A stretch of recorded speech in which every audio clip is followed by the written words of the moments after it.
Lock us in, load us in, pop in that 8-track, spin the tape. Here we go.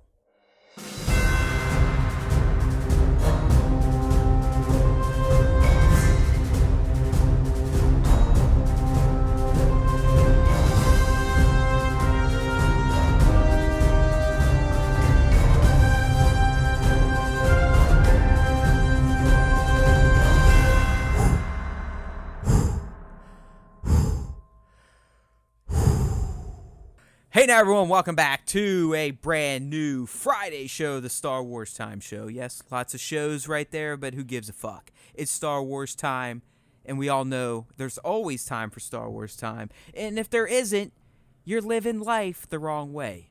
It's Matt, it's Nick, it's Pete. He's sitting behind me. He's kind of like a parrot. He's almost on my shoulder. Hardy hard, matey. Kind of like that. But we're here. We're ready to talk all things Star Wars news, because that's what we do on the Friday show, remember? If you're new, our special topics cast usually goes down on Tuesday, releases Wednesday. That's where we kind of zero in on one topic.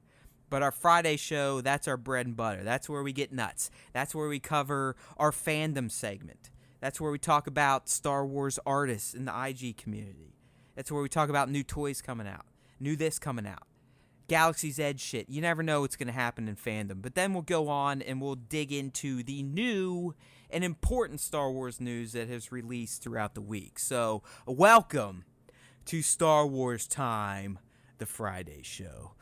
All right, buddy, you know how we usually do right here at the beginning of the Friday show, and that's to go through and to appreciate, to gush over, to recognize some of the fantastic Star Wars artists we come across and we share throughout the week on our Instagram account, which, by the way, has cleared 500 followers. So thank you to all of you that have followed, paid attention, come along, got in on the fun using the hashtag Star Wars Time Show, or just adding Star Wars Time Show. We appreciate it. We see it. We try to respond to everything you leave on our IG because, honestly, that's where we get the most interaction. So, oh, yeah. If you want to be in our good graces, just come at us through IG. In all honesty, come at us through any of our platforms because, by the way, we added some new ones this week for you motherfuckers, right? We've got some people bitching, hey, you're not on Spotify. Guess what? We're on motherfucking Spotify now. We had some motherfuckers say, you know what? We like TuneIn. Guess what? We're on motherfucking TuneIn right now. So we are on every goddamn platform you could ever dream of using for a podcast. We're on iTunes. We're on Google Play. We're on Android. We're on Stitcher. We're on TuneIn. We're on Spotify. And guess what? Just for fun, we also put this motherfucker on YouTube. So there's no excuses now. There's no excuses outside of saying, you know what? You guys just fucking suck. That's Which an is excuse. okay. Yeah, that's an excuse we would accept. It's okay. But we're not going to we're not going to accept, oh, well, you're not on a platform I can listen to. You know we say to that? Go fuck yourself. All right, We've buddy. taken over the internet. Yeah. We're everywhere now. Get with it. Get with it. We just Palpatine this bitch. We're all over the place. Our plan is set in motion. We can see the future, and the future looks bright. But honestly, we need you to make that future come true. So let's go ahead and get into what we like to do, Nick, and that is kind of thanking, commemorating, championing the Star Wars community that we're trying to cultivate on Instagram, and that's through the Star Wars toy photography and or Star Wars artist community. I do the shares throughout the week. Nick does a tough job in limiting those to just 5, because I'm telling you right now, I'm sharing them because I think they're awesome. So if it's up to me, we'd literally talk for the next 2 hours about the 50 or more shots that I shared throughout the week on IG at Star Wars Time Show. So Nick's the one that's got to take the time. He's the one that's got to kind of beat himself up, maybe damage his soul a bit to limit these choices down to 5, and that's what he's done once again. Give him a round of applause. If I could clap, I'd clap. Remember, I fucking broke my hand. I'll give myself a little round there of you applause. go. Thanks to you, by the way, that actually listened to our cast where I announced that I broke my hand like a fucking moron. I mean, I essentially Ben Solo'd myself. I let the dark side overtake me. I let my rage overtake me. You know, Yoda was right.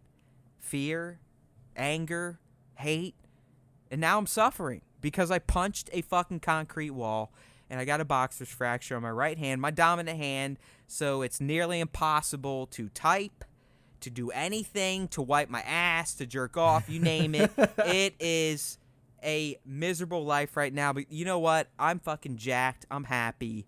I can forget about it, not only because I've had a half gallon of beer, but because Nick and I are here doing the Friday show for Star Wars Time. So, Nick, let's go ahead and get right into our favorite segment of the week, and that is the IG Top 5. The IG Top 5 is where we make our money. I mean, we know that all you guys that make the Top 5, and even, you know, the guys that just get shared on the Star Wars Time Show Instagram, you listen in, you want to see us break down your shots, you want to see us give you all of the praise that you deserve. We know you guys like it. We know you guys like it. We've gotten enough feedback. We know you guys like this shit. And I have to say, you know, Matt was saying we crossed the 500 threshold. That's almost completely credit to you guys, credit to Matt. Matt has been the Instagram master here. I mean, obviously he has conquered the Instagram world with his own toy photography, and now he's bringing his know-how. Conquered's a strong word, man. I'm not even like at 4,000 followers yet. So. Hey. But still, the things that you put out there are quality shots, and you knew how to build our fan base. And look at it. 500 organic followers. We didn't need any money for this. I'm definitely we're gaming the system a bit, but I'll tell you right now, we're not just we're gonna only share other people's art account. All right, that's one thing I want to distinguish here. Yes, I do poach some pretty fantastic art from fantastic artists that deserve to be shared, and yes, I know it's going to help us grow our audience. But in the end, we still put out original content every fucking day. We do. So I don't want to hear we're just some fucking sharing account or this other bullshit. We are supplementing our shares on IG with the fantastic work of the community, but I think we're also putting out our own strong work. I mean, we do our separate casts, we do our special topics, we do our theory posts, our theory videos, and we try to cover as much important news as we can. So it is what it is. But Nick's right. In the end, I know what I'm doing on IG thanks to the toy photography community, which is a fantastic community. It's one community that, for the most part, you're not going to get bullshit. You're going to get nothing but camaraderie. You're going to get support. You're going to get encouragement.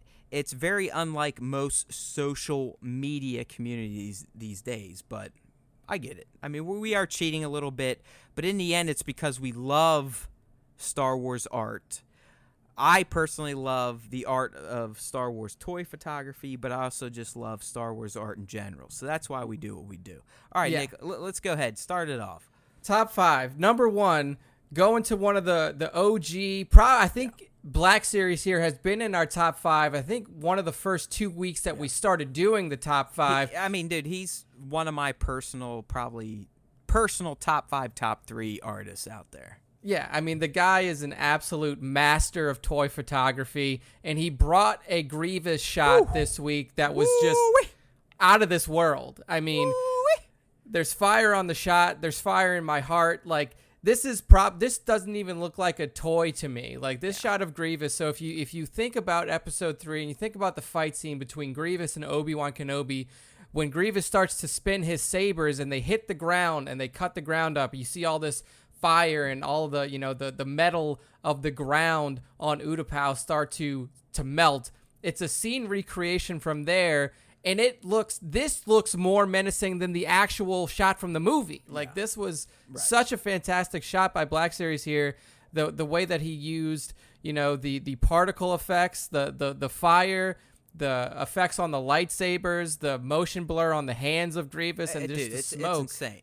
It's insane. Yeah. And this is why I love Zay. It's because the guy not only is an expert at practical effects, but he's probably one of the best I've seen at post-processing through Photoshop. I would have to imagine everything in this shot outside of the haze is added in post.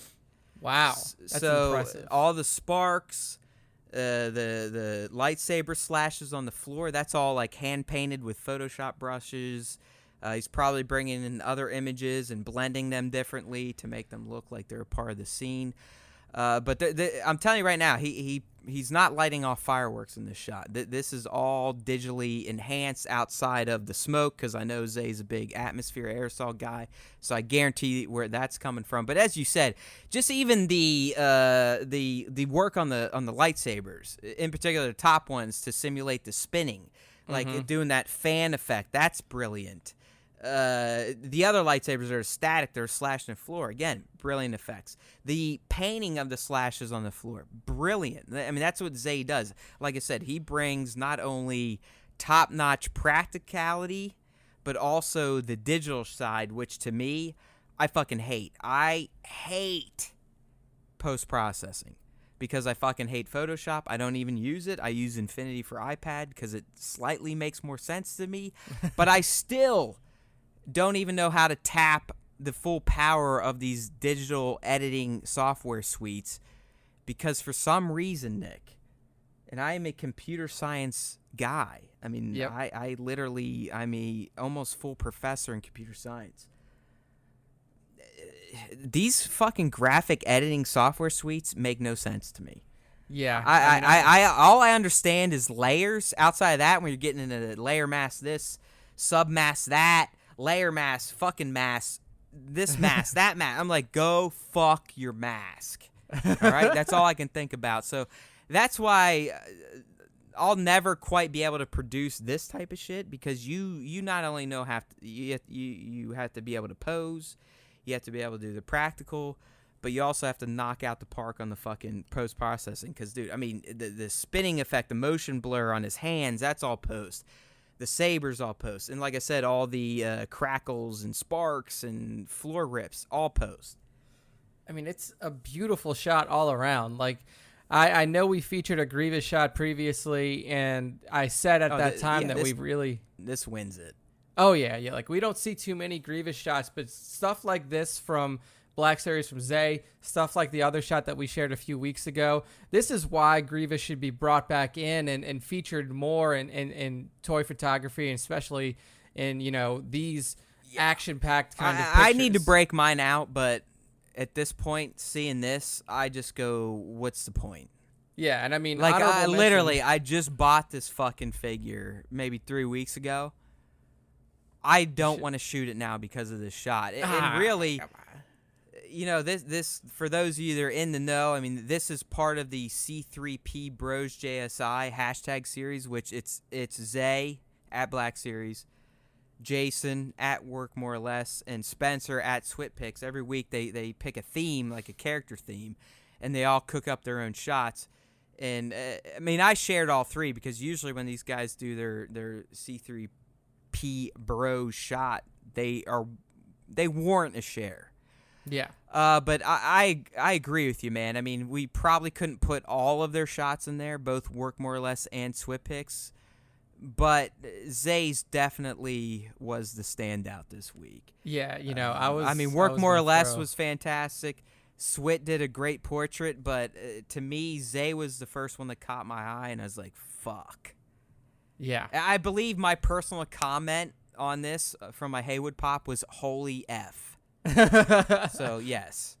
Yeah, I mean, it was definitely... I did see all three, and they were all three fantastic shots, and I was going to give the honorable mentions out to SWTS and Work More or Less. Totally. I mean, they could totally get on here. It's just, it comes down to, are Nick and I just going to do a toy photography podcast, or are we going to try to talk other Star Wars stuff? Yeah, so fantastic shot by Black Series at you guys BLK own, SRS. You guys own. Zay, congratulations, you win.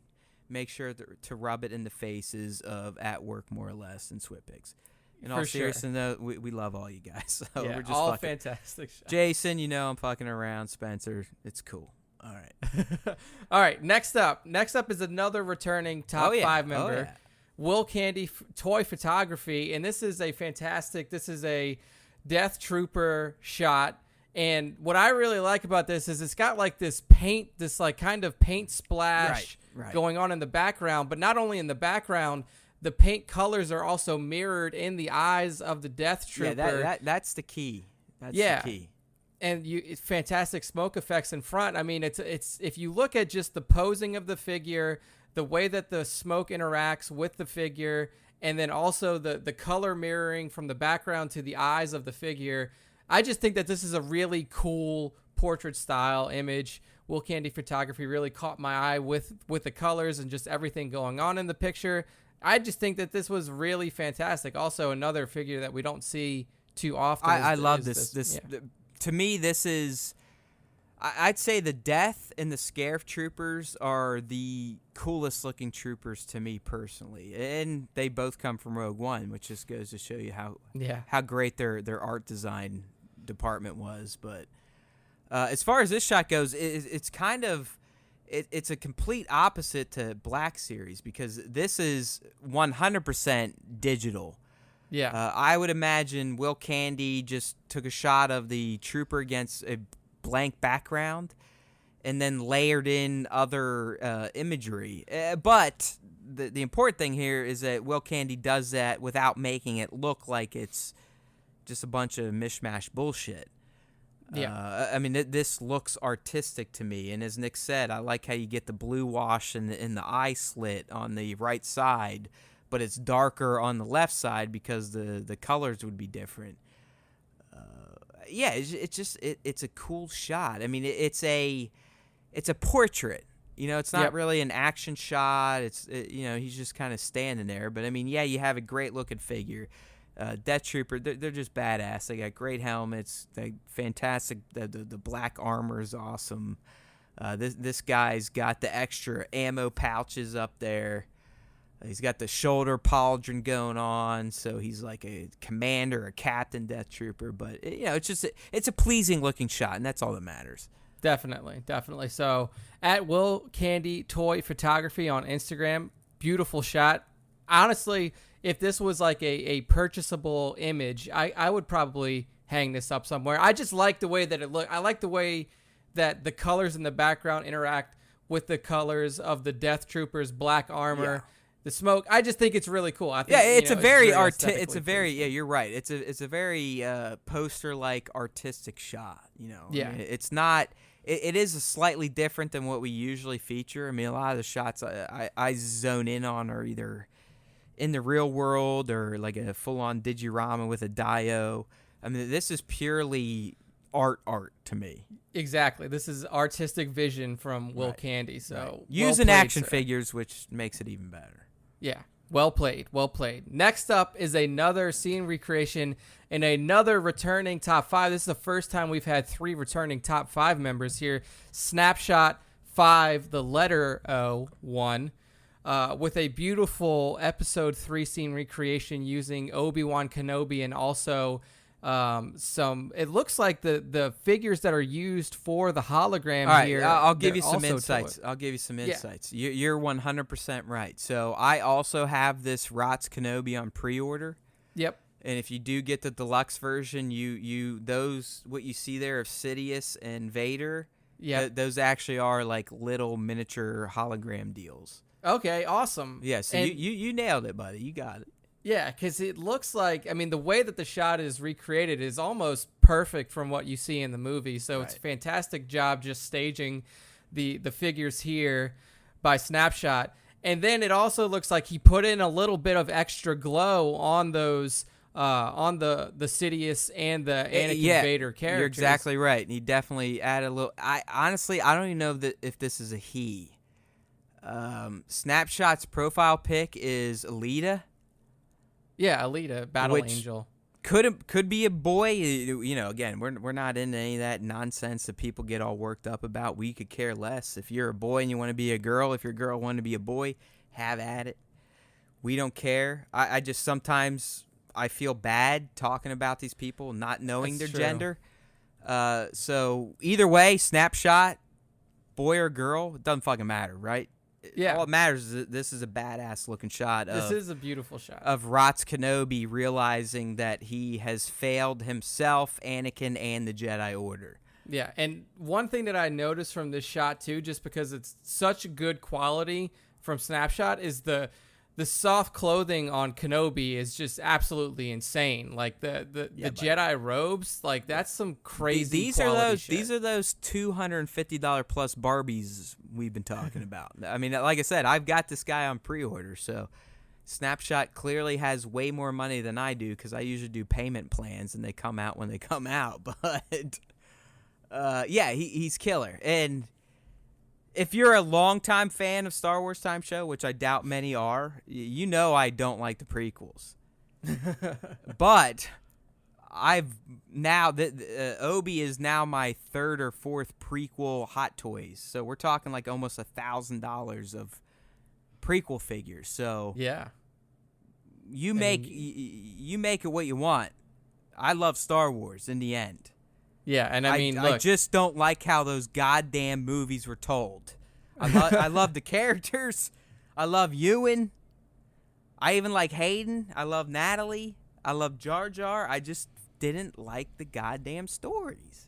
And yeah, I mean, that's just everybody. I still love my Star Wars. I'm not someone out here like, oh, blah, blah, blah, blah, blah, blah, blah, blah, blah. Star Wars is ruined. My childhood is ruined. SJW, Disney, fuck, women, fuck, people of color, shit. No. No time for that. I just don't like the narratives told in the prequels. It is what it is. I was born in the 80s. I'm going to be an OT guy. Those of you born in the late 90s, I get it. We even got an article from Natalie this week saying, like, it did bum her out back in the day when people shit all over the prequels, but now she has realized, like, even Ewan and Hayden, you know, there is a generation of fans that love the prequels. And Nick and I, we've seen that on Instagram. I've seen it. It's hard for me to understand, but I get it. I'm trying to reform myself and not make you guys feel bad for liking the prequels. I mean, I still think they're hot garbage, but that's me. That's me. But what's not hot garbage is this shot, though. Exactly. Fantastic shot. Right. There were good moments. There are good moments in the prequels, but the key word is moments. Moments. Not movies. Moments. Not Here movies. And there. Not movies. Moments. Here and there. I was very close. There was a scene recreation from AOTC that almost made the top 5. Oh yeah, I just shared that today, didn't I? It was a fantastic. It was one of the more recent shares. Yeah. And the that I almost shared it is because it's probably one thing that I love in Star Wars video games and Star Wars everything else that's not the movies is people who use 2 lightsabers, like people who not a double-bladed saber like Maul used. People who use 2 lightsabers, and we've never seen it in the movies, and that was the one time in any Star Wars movie that we ever got to see somebody use 2 sabers, and it only lasted 15 seconds, but still, very cool. Yeah, because he fucking sucked at 2 sabers. Yeah, he got like an arm chopped off. Exactly. So, anyway. Yeah, you're right. I mean, the only other dual saber wielder we know is Ahsoka, right? Is Ahsoka, and then Ayala Secura, I believe, at least in the game, in the original Battlefront 2, when you played it as her in Heroes vs. Villains, had 2 sabers. That's bullshit then, because in Swago, she only has 1. She only has 1. And Swago, to me, is canon at this point. So. Yeah, so she doesn't, she had it there, but not in any, you never saw her use 2 sabers, at least I don't think you did. To me, I mean, dude, hear me out, but to me, Ahsoka is the only true, legit dual wielder out there, right? Yeah. I mean, Anakin did it just to be cocky. Yeah, and look what happened. I mean, literally, as you said, he was literally disarmed within 15 seconds. Yeah, so the motherfucker just had his arm chopped off. Yeah, pretty sad. I mean, he knew he was outmatched by Dooku, so he was like, I gotta try something. Yeah, but Ahsoka's with that from day one, and she's getting him back in the Clone Wars Returns, which to me still doesn't make sense. But hey, we're ready to watch it. Yeah, for sure. All right, next up we have a new top 5 member. I love the name. Cookie. Chuba Cookie. Chuba Cookie. So good. It almost sounds like a flavor of weed. Oh yeah, that's actually not a bad call. I need, give me some of that Chuba Cookie. Yeah, if you go to your dealer, ask for that. I guarantee. If anything, I want a fucking legit cookie that looks like Chewbacca. Oh, I think that can be done. There's probably molds out there already that you could do that with. Like a Chuba cookie. Anyway, Shuda. This shot here by Chuba Cookie comes with Maul, and it comes with a lot of menace. What I love about this shot is just the face, like the way that he captured the absolute, menacing look on Maul's face, the positioning of the figure, the way that you can see that he's in motion, his dual-bladed saber held in his it would be his right hand, but it's behind him.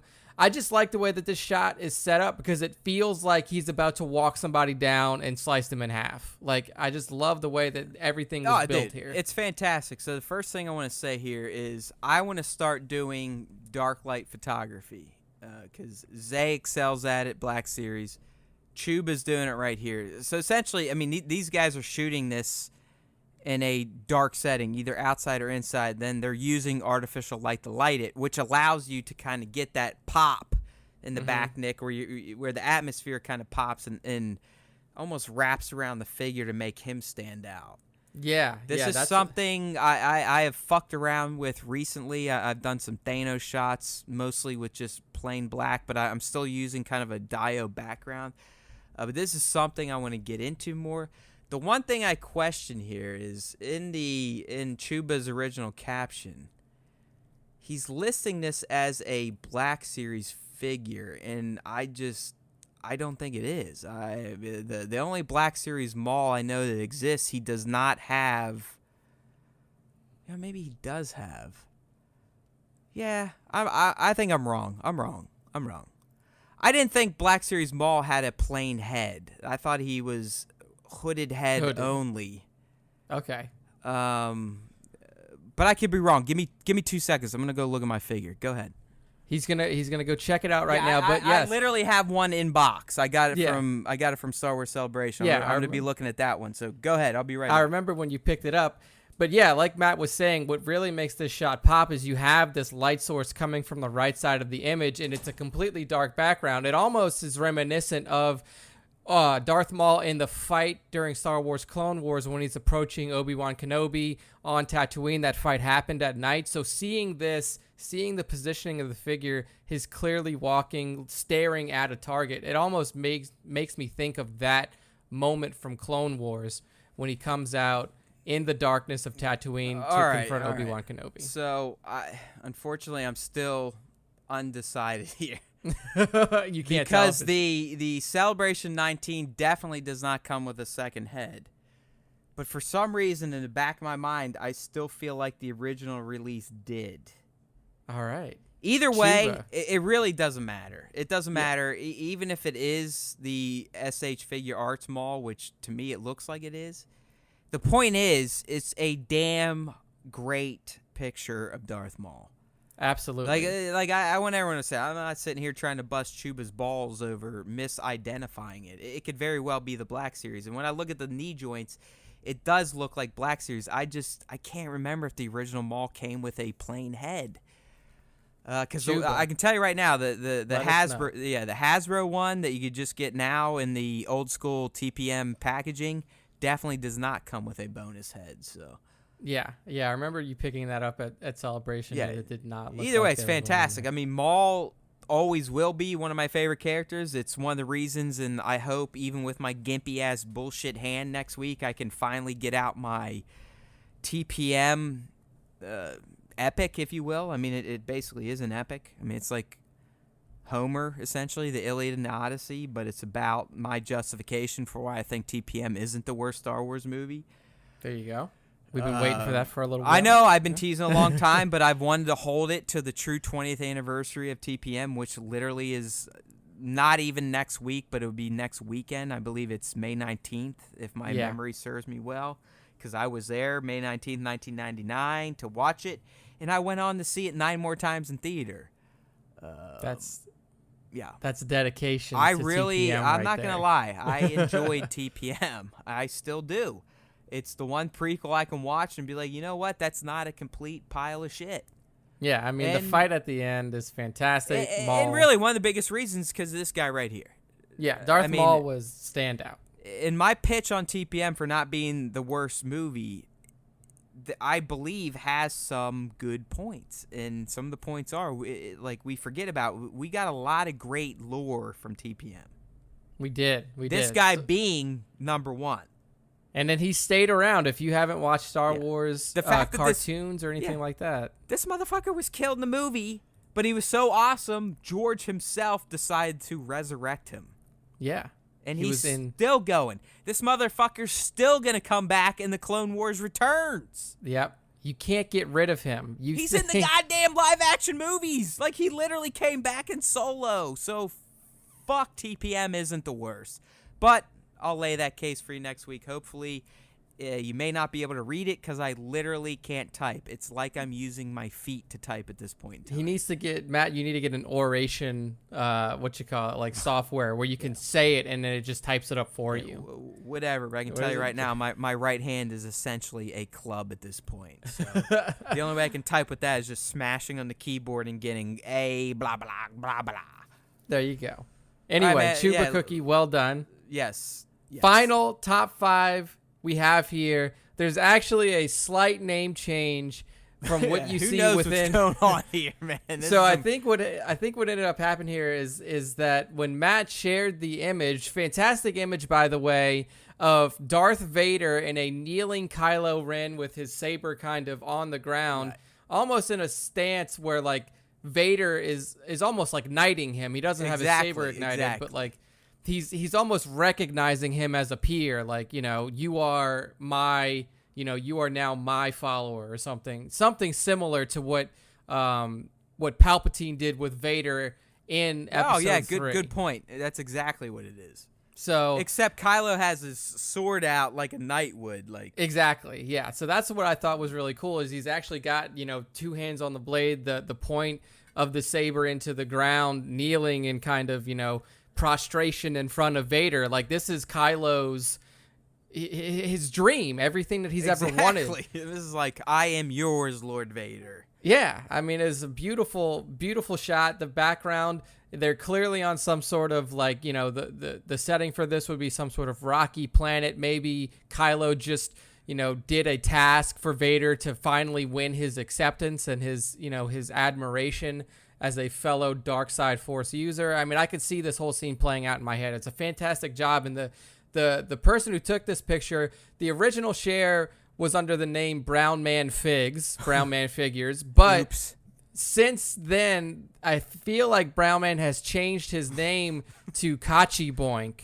I mean, honestly, Nick did the sleuthing on this, and he is right. I mean, Brown Man Figs no longer exists, and I don't just make up names when I share shit. Like, I go out of my way to make sure that I am crediting the artist, because I know, being a toy photography person myself, how bad it sucks to have people lift your shit and not give you credit. So Nick had to do a little Detective Pikachu shit here, and yeah, Brown Man Figs apparently no longer exists. And apparently he metamorphosized into Kachi Boink. Yeah, so the shot here, again, fantastic shot. If you want to follow the artist, I do have it linked in the top 5 posts. Try Kachi Boink. Yeah, look up Kachi Boink at Kachi Boink on Instagram. But regardless of the name of the photographer, it is linked here. The shot itself is really cool. I think it's one of those moments that literally Kylo would dream about it. And now we get to see that kind of brought to life here by Kachi. Totally. And it's really fantastic job done here. Excellent. So, yeah, I mean, that kind of rounds out our top 5. But guess what? We're not done dealing with Star Wars fan art, because every once in a while I will dedicate art to a full-on post on StarWarsTime.net, which means that it's really stood out to me. And again, don't feel bad. I mean, anything we share in Star Wars Time Show in terms of Star Wars art, we think it's awesome. That's why we're sharing it. But there are certain things that I kind of want to get out there onto the internet as a whole. And that's where our next piece comes up. And it's someone we've talked about before in this podcast. And unfortunately, I don't know if Cam V really likes us or likes that we share shit, because he's never really commented or said anything about us writing articles about him, which is fine. I get it. Artists are artists, and sometimes they're like, hey, you're nobody, so fuck you.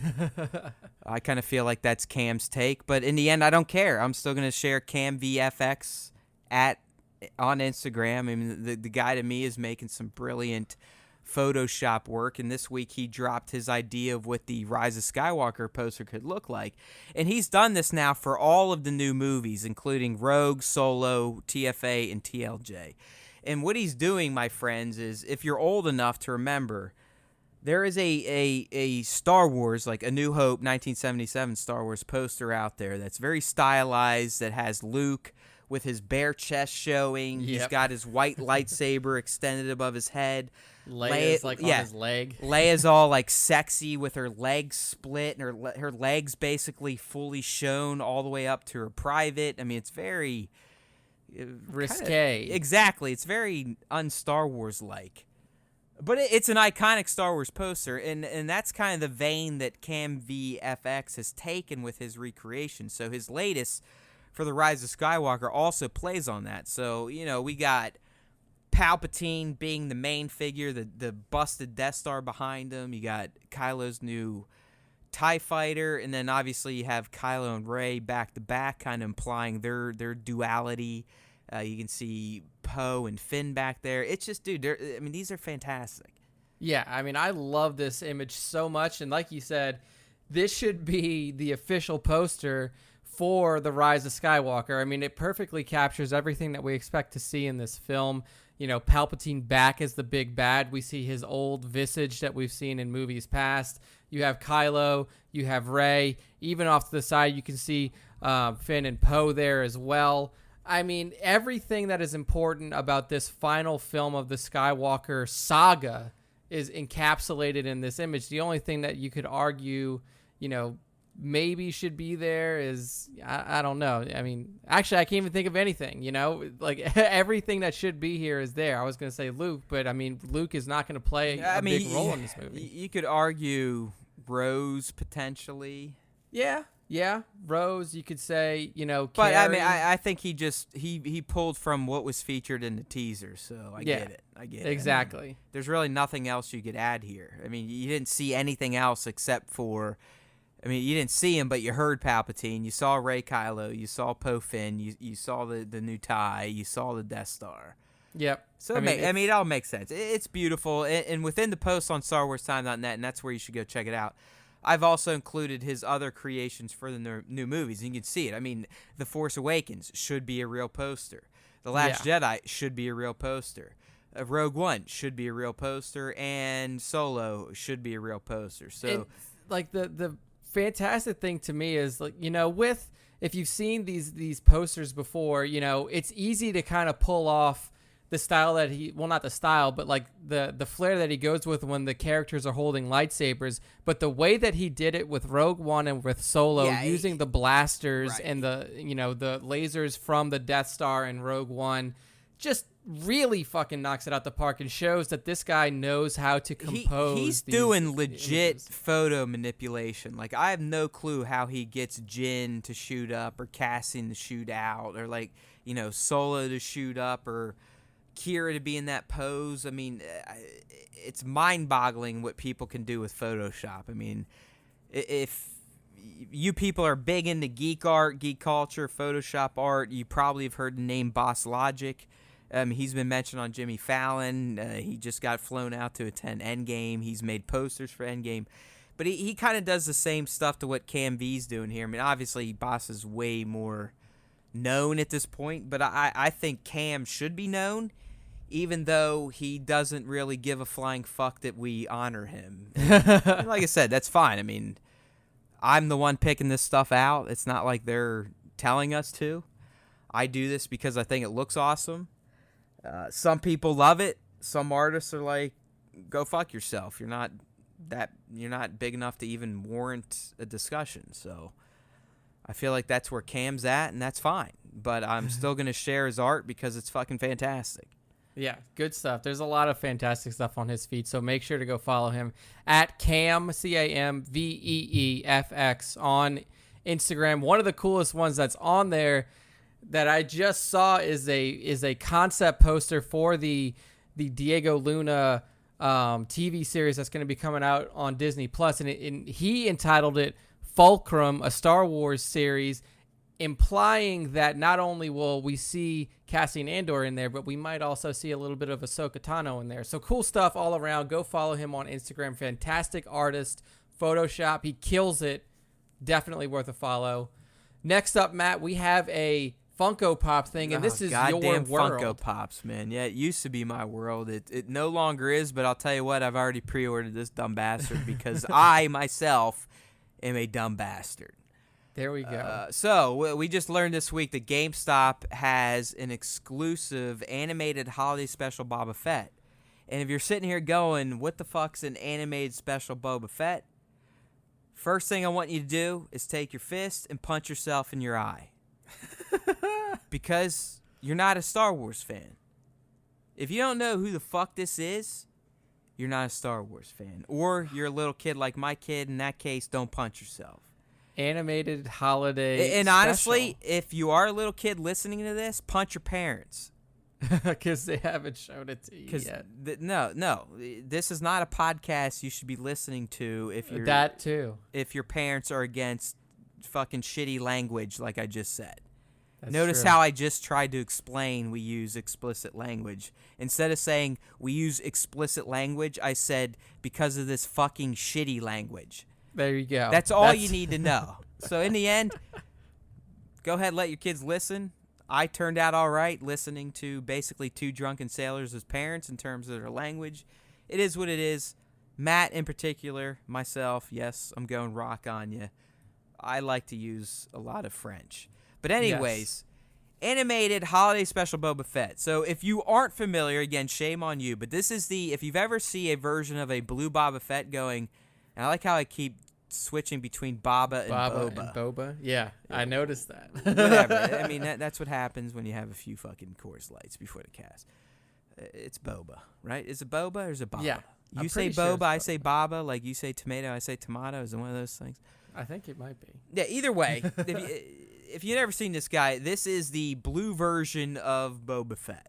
And it's the version where he's got the tuning fork gun, which, by the way, they now have made full live-action canon because that's the fucking rifle they gave Pedro Pascal's Mandalorian. Yep. And it's 100% based on this animated special, which now is being immortalized in Funko Pop form. So you can now go out there and pre-order the new version because, by the way, if you're a diehard Funko Pop collector, you will know that there was an exclusive holiday special Boba Fett released years ago, maybe even 9 years, 8 years at this point. You can't get him anymore. He's one of the vaulted, extremely expensive pops if you want to get him in a black market, which I have, by the way, because I'm a freak. This is kind of a re-envisioning, a modernization of that figure, but he looks great. I mean, this is, in my opinion, one of the most fun designs that Boba Fett went through because he's had many. I mean, he started out as a pure white Boba Fett. That's called the Proto Fett. Then we obviously ended up on what we got, the multicolored green dominant Fett. But then they're like, hey, let's make this cartoon when he's blue instead. And that's kind of what happened back in the 70s. So. Yeah, they took a lot of creative liberty with the with the animated holiday special, and then also if you've ever seen the live action holiday special, that's something else. Yeah, you can see the creative liberties that Lucas and those in charge of the I mean, dude, I'm all about like the 80s Caravan of Courage and Sindel and those like live action random Star Wars TV movies, but the holiday specials are rough. Oof, they are. They can definitely be, skipped if you're giving somebody a Star Wars anthology. Don't they almost have like an Earth Day celebration with the Wookiees on one, right? It's Life Day. Yeah, Life Day. Yeah, Life Day. Life Day celebration that's with the Wookiees, and then you have the original cast in there. You have Han. You have Harrison. You have Carrie, and you have Mark. I bet that's why Harrison hated this gig. Harrison was like, "What the fuck am I doing here in this goddamn treehouse?" Right. But here's the thing: off of that holiday special, they were on Kashyyyk, and like they maintained that same style of housing.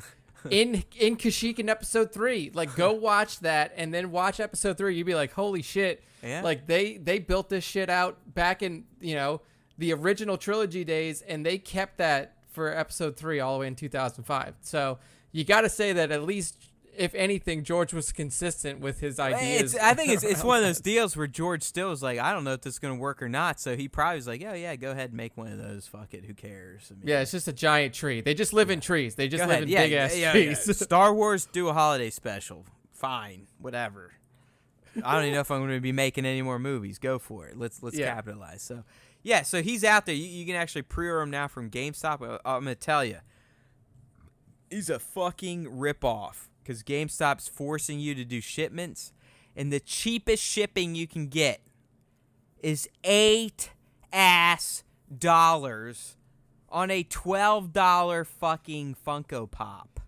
I've had $500 TVs shipped for less than that. That is highway robbery, my friends. Yeah, that's insane. Called taking advantage of collectors. Because they know this is a retailer exclusive, and they're jibbing you. I mean, I was sitting there, and hey, I'm not. If you bought it, go for it. I did too, so I'm a fucking fool. I don't even like Funko Pops anymore, and I still couldn't not buy this. Couldn't resist. He couldn't resist the call of his old passion. So yeah, I paid $20 for a $12 pop. And that's where we are now. It might weigh a half a pound, and they're charging $8 shipping. A half a pound, I would think, would be hefty for this, in fact. Yeah, you're right. It's probably like 3 ounces. Yeah, it's box. Yeah, so by the way, GameStop, fuck you. Fuck you. You Scalping fucking cheap assholes. You know what? That's why you're going to be out of business within the next 2 years. Take it to the bank. Take it to the bank. There's no way GameStop is around within the next 2 to 3 years. Mark my fucking words. Yep. We don't often get take it to the banks here. Very rarely. But Matt not only gives us a take it to the bank. That's just not me being a fucking shitty, angry pop collector. Their business is over. Yeah, their business model has definitely took a nosedive with the go fuck digital yourself. games. Yeah, go fuck yourself with your traditional games and your fucking cheap rental buybacks. Fuck you.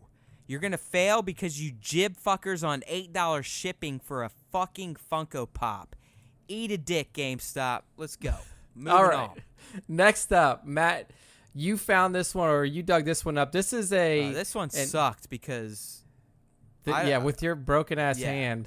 Right. This was rough for you. So basically what we have is in front of every new Skywalker film release, we have lore that leads up to it. You know, we have additional materials out there. I feel like this is extensive, though. I feel like this is way more than the other 2 movies got.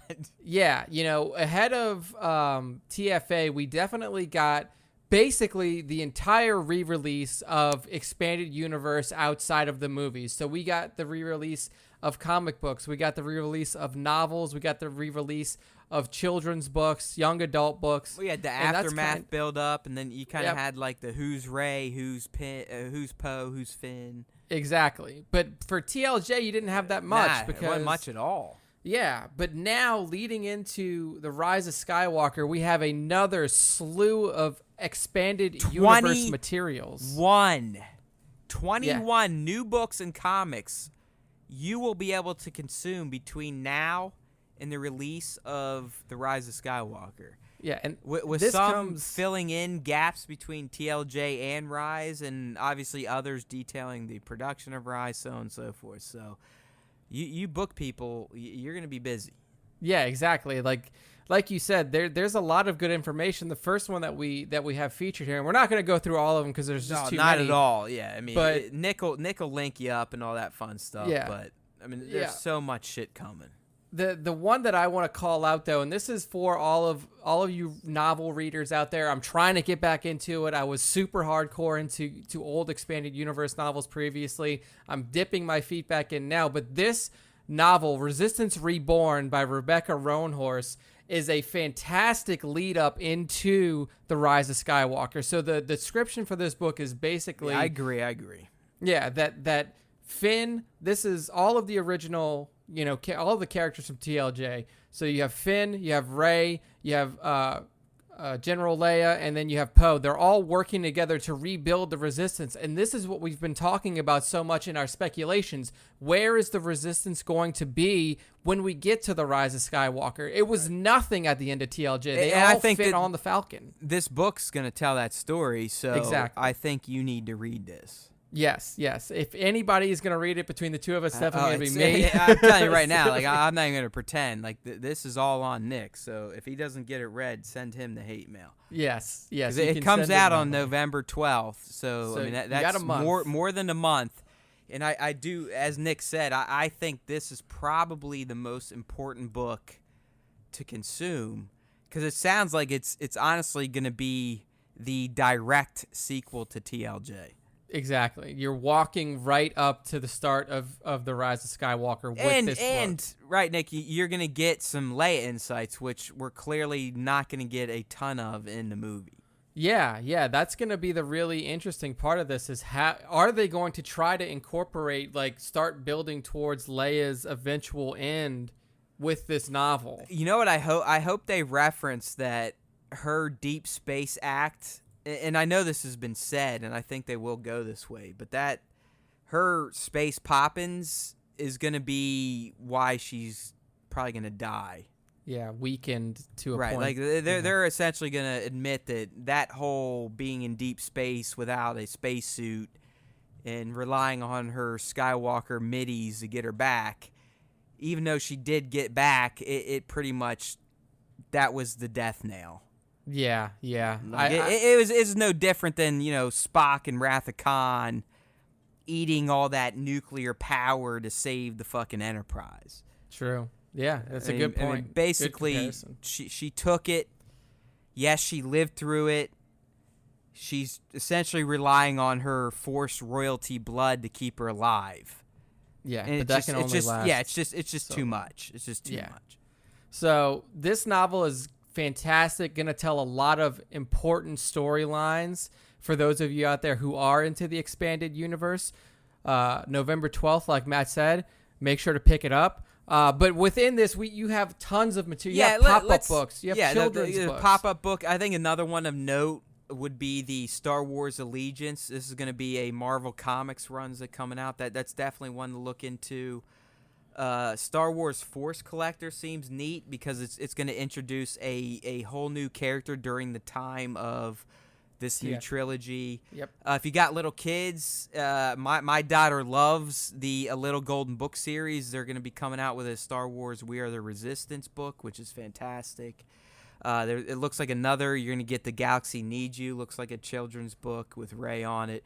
And then obviously books I always buy for new releases. I don't know if Nick does, but I always will buy the Visual Dictionary cross-section as well as at least the art book, and there's usually one other one that complements a film, but those are also coming out. And I just want to note, Nick, the cover of the art of Star Wars The Rise of Skywalker is so fucking amazing. Yeah, I mean, you what you see is like it's a painted scene, but it's Rey kind of leaning down into a lake, but the visage that she sees is not her own. Right. It's Kylo's. She's fighting Kylo through a reflection. And here's the intriguing part, buddy. This is the art of the film. Yeah. So this implies this is concept art for the film. Yeah, and that kind of goes into something that we talked about in our last cast. Flights. Exactly. Not flights, but fights. Yeah, so Force flash fights. That is a very, I mean, granted, that's not the official term for these things. Force flash fights are not what they're really called. Exactly. But that was just like a theory or a prop name used by making Star Wars when he released his rumor. Point being, this cover art, if you choose to look at it as you're listening here, this isn't just made up bullshit comic book art or just a cover page. This is from the art of Rise, which implies this is something somebody drew up to give JJ and company an idea of what to shoot. Yeah, exactly. So, and then to round out the books, we have another comic series. Is this a comic series? No, it's a novel. It's a a young adult novel. Yes, but the same, I don't know if the same author, but I believe the same illustrator for a similar series of books that released for TFA. And honestly, you're right, man. I mean, TLJ didn't get much, but I think that it's because there was no time between. It was a direct pickup. Yeah, exactly. If there was time between TFA and TLJ, you would have had these stories to tell in between, but there really hasn't been. And then also, basically, what has picked up and become this intermediary between TFA and TLJ is now Star Wars Resistance, the cartoon series. So, a lot of the stories that could be told would be told between or related to TFA TLJ timeline have been done in Star Wars Resistance, the cartoon series. So if you haven't kept up with that, please do jump on it. Matt and I did a Resistance recap and review podcast on Tuesdays when the show was on air. We will pick that back up when it's out there again. Fantastic show, good context, everything like that, as well as all of these books, comic books, novels, and everything like that we just spoke about. So drop dates for a lot of these are going to be around the October to December time period, so keep your eyes out. I will have this post linked in the podcast post if you want to check out the release date for any particular items that we talked about on here. All top-notch stuff. Star Wars Expanded Universe, some of the best sci-fi novels, sci-fi comic book series out there. So if you're into the series, but you've never got into the Expanded Universe, pick it up now. It's really fantastic stuff. Next up, Matt, we have something that actually you have kind of a semi-tangential link to. So I've known about this literally for years. I mean, I've seen progress reports on it. This video came out this week. It's now at 3.4 million views.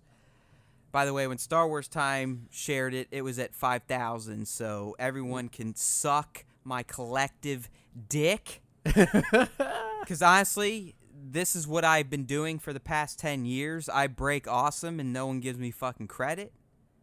So everyone can go fuck themselves. I promise you, Star Wars Time was probably the first site to share this.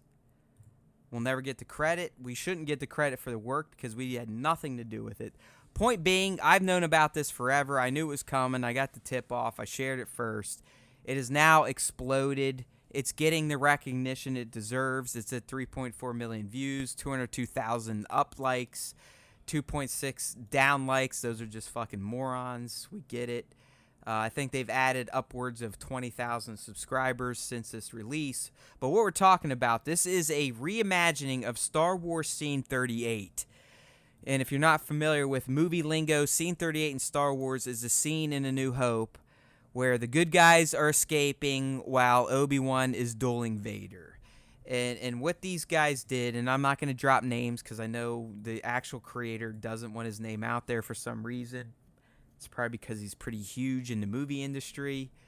But I can tell you, I know him. I've interviewed him. He's not the friend I've referenced here before that's worked on Endgame, but I know him through that friend. Let's just put it that way. Let's just say that this guy is pretty big in the stunt scene in Hollywood. He's worked on major movies. He's working on a major movie right now that a lot of geeks will love to watch. It may have to do with something that James Cameron created. I'll leave it at that. Either way, Nick, they recreated the duel between Vader and Obi Kenobi, and they essentially dial up the action factor by 1,000. They make the duel very reminiscent of Kenobi and Vader on Mustafar. Yep. It's much more violent. Vader is much more Sith-like, much more deadly, and even Obi-Wan himself is a little more tactile and quick and swift with his movements. Yeah, exactly. That was what I thought was really cool about it is, the initial, obviously this couldn't be done in 1977. George was working with the special effects and the action pieces that he could, but this reimagining really shows, one, like you said, a more brutal Vader that we've always wanted to see, and a very agile Obi-Wan Kenobi who is into his 70s as a human being. I mean, we know that Yoda lived to be 900 years old, but as a human being, you're still beholden to your life cycle. And even at this age, they were able to portray Obi-Wan as a very, very competent fighter. And I fucking love this thing, dude. Like, the fact that they take what is essentially a 30 to 45 second fight within A New Hope, and they break it out, give it significance to really tie it together, to really make it feel like it's still the same fight that we saw in A New Hope, but break it out into a full 6-minute long scene, all complete with fantastic special effects, like fantastic. I don't know if these are two stunt people. So I'll give you the insights again, because I know I've known about this for years. I mean, this is literally years in the making, years with an S. They used, obviously, original footage. They shot new stuff with a dude in an Obi costume and in a Vader costume. But as you'll notice, that they even tried to composite Obi's face. Yeah, Alec's face onto the stunt actor. They relit the stuff. I mean, the image I used for the post shows you the fantastic VFX and lighting, as Nick said. You can see the reflection of the lightsabers in Vader's eyes. Yep. It's badass. I mean, it really is a continuation of their fight on Mustafar, which this should have been. As Vader said, hey, the circle is now complete. I'll admit, you kicked my ass the last time, but now I'm the motherfucking master, and you're going to die. Yeah. And it comes off. You can see the anger and rage within Vader, and you can see Kenobi trying to put up his best fight until, as we know, he realizes, like, all right, Luke's safe. He's going to get away. It's time to do my thing. Yeah. I mean, what's really cool and what I really enjoyed about this is at one point, in A New Hope, you basically just have the two characters staying within the confines of the blast door opening. But this fight moves all over. I mean, they're force pushing each other. I mean, it's all over the place. And that's what I was going to say. Is like at one point in this fight, they're going down a hallway, and the effects used there are fantastic. But you also get to see Vader again, like bringing out his pure anger and like the emotion, like you mentioned. He actually like punches Obi-Wan with his fist. Like punches him in the face and like backhands him. The sword play, man. I mean, I know, that's a fucking lightsaber duel. Like that shit. Some of you people think in episode 3 is a lightsaber duel. Bullshit. This is a lightsaber duel. You don't see two guys sitting there waving their light wands at each other like wah wah wah wah wah wah wah wah wah wah wah. They are violently attacking each other with precision sword strikes. Yeah, that's what I was going to point out as well. Like you perfectly broke it down. Like each one of them are going for kill shots. Like this isn't like we saw in episode 3 where they're just smacking their sabers together. Like Obi-Wan is going for legitimate it's parries, kill or like, be killed. in. This is kill or be killed. So, I mean, the fact that, well, one, like you said, this has been in the works for such a long time, and you can tell the quality of the work. Obviously, they don't have $100 million to do this like George did. This is all out of pocket. This isn't crowdfunded, nothing. This is literally one guy, I believe, funded the whole thing and then paid this, fixing it in post guy to do the FX. Yeah, and that's what's so fucking crazy. Just because he loves Star Wars and wanted to do it right. Yeah, do his own take on what this fight should have been. Yeah, and not only did he do his own take, I mean, he did a take that any Star Wars fan would truly enjoy. I mean, this shows the intensity. Nick, you know what's crazy? This is how crazy, and this is why I love the Star Wars community. There are already people on Instagram recreating some of these sword strikes with toys. No. I saw it. It's like, oh my God, I can't get over this video. I'm like, yeah, we're the one that introduced it. It's okay. I'm sure you saw it on like a fucking Mashable or one of the big sites a day later when they finally pulled their thumbs out of their ass and stopped making lists and were like, oh, this is pretty fucking cool. I'm always going to be angry like that because I'm telling you right now, this ain't me just being like, oh, they feel bad for me. I know what's fucking awesome on the internet, and I usually find it before the big sites because they're big sites. They're doing it for money. They don't give a fuck. I do this because I love it. I don't get paid to fucking do any of the shit Nick and I do. Neither does Nick. Yep. We don't make a goddamn dollar. But we dedicate ourselves to put this shit out there and to get it in front of your faces because we think it's cool and we know or we hope you're going to think it's cool too. Yeah. So in the end, you might have seen this on one of the bigger sites, but I will fucking stake my name and reputation on it that we had it out first.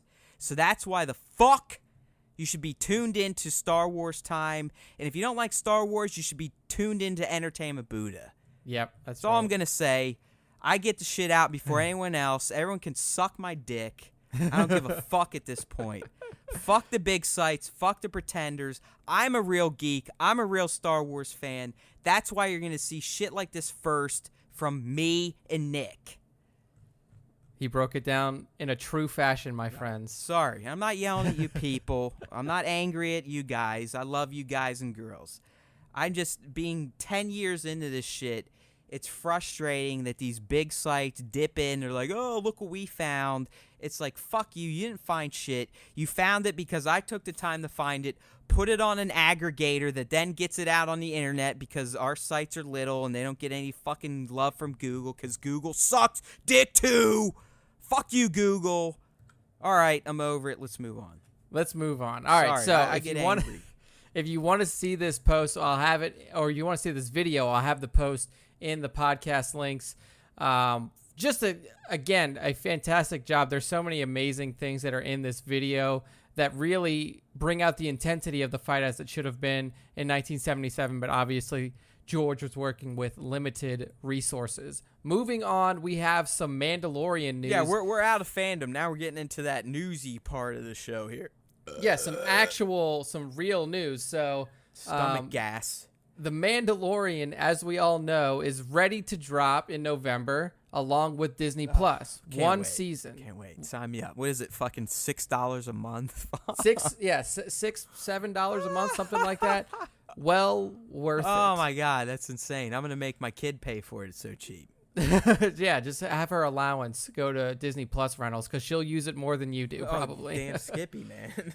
But so Mandalorian we know has one season guaranteed, but it's already out there now that Disney is so happy with Favreau and not only the work that he's done on the Mandalorian, you know, in its upcoming release, but also the work that he's done for Disney, the Jungle Book movie, the Lion King movie. The guy has basically become Disney's go-to for any project they feel needs a true professional hand on it. So they've gifted, I don't want to say gifted because they were going to get, Mandalorian was going to get season 2 anyway, but they went ahead and greenlit Mandalorian season 2 for Disney Plus. Maybe. Possibly. This discussing film site saying that it's legit, but I mean, it hasn't been officially announced. I mean, as I kind of put up in the article, Nick, I mean, you and I, we were there for the reveal. Yeah. It was hard to be at that reveal and not go, this thing can't end after one season. Exactly. Like, we talked about that as we were walking out.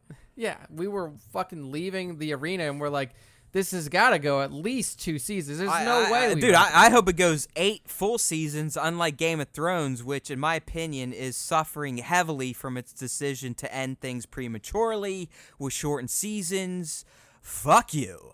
Yeah, they really jacked that up. Hey, DB and Dave, fuck you guys on Game of Thrones, but we love you for Star Wars. Yeah, looking forward to your Star Wars content. I mean, honestly, we know now that Game of Thrones is suffering because you guys wanted to move on to a new project, a.k.a. Star Wars, which sucks for Game of Thrones, but yeah, go Star Wars. We're all about the Star Wars content. It's so clear. I mean, it's so clear these guys have been like, you know what, fuck Game of Thrones, we're over it. Let's just fast forward to the end. It's not going to be exciting. We've ripped all the fantasy and magic out of it. Who gives a fuck? It's just going to be humans versus humans, and it's going to be predictable. We quit. They essentially were like, we quit. George is fat. He didn't feel like fucking finishing the novel, so we had to make our own shit up, and we're clearly not as creative as him, and this is what you get. That is what you get for Game of Thrones. But let's talk about the arena for a little bit. We were there. We were there with 10,000 ravenous Star Wars maniacs. It's awesome. Like, I mean, if this didn't get a second season, I would riot. Yeah, and who else was there? Kathleen Kennedy was there, and Kathleen Kennedy is the ultimate shot caller for Lucasfilm. And what she saw when she was in that arena was 10,000 fans, but there was also a contingent of literal Mandalorian people in there. Like, they had I fans. forget, what's the name of the squad? Didn't they have like a special, the Mando Mercs or something like that? I think it was something similar to that. Like, anytime I mean, I believe they're part of the 501, but yeah. they have their own special designation because they're all dressed up like either as Boba, Jango, or just straight Mando attire. Yeah, Mando attire, all approved by there is a leader of, the Mandalorians and stuff, but like basically Favreau could call on these people at any moment during the panel and they would like cheer. They would do like an in unison cheer all together. So to have people not only just passionate enough to go out to Celebration, to go to the panel and to see everything, but passionate enough to literally spend probably hundreds or thousands of dollars on like close to prop replica suits for Mandalorians. Like, it goes to show that people are passionate about this project, and it's not even out yet. So, dude, like, Kathleen, I mean, if I was taller and didn't spend thousands on toys, I would totally have some sort of Star Wars mega costume right now.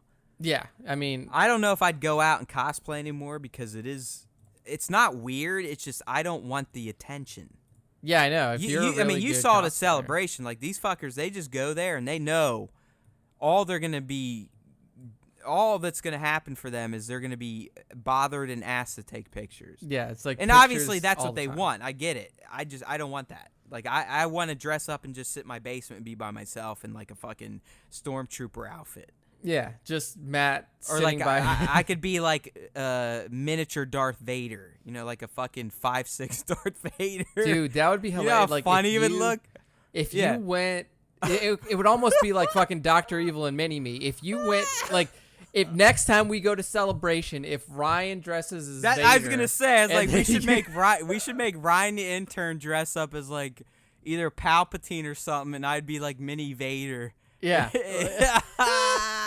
Just imagine the visual there. Like, you got a guy that's probably 6'2", 3", and then you got a guy that's 5'6", wearing Darth Vader armor who's supposed to be taller than the Emperor. That's it. Yeah, we're gonna dress Ryan up as the Emperor, and I'm gonna be Darth Vader. Dude, that would be. And then you should just hilarious. be like a stormtrooper, so you're still taller than me. So it's like literally Mini Vader and his posse. Yeah, like, I'll either be honestly, a stormtrooper dude, or Imperial Guard. That's how we would become famous, honestly, I think. Like, we'd create a cosplay community called Mini Vader and his posse.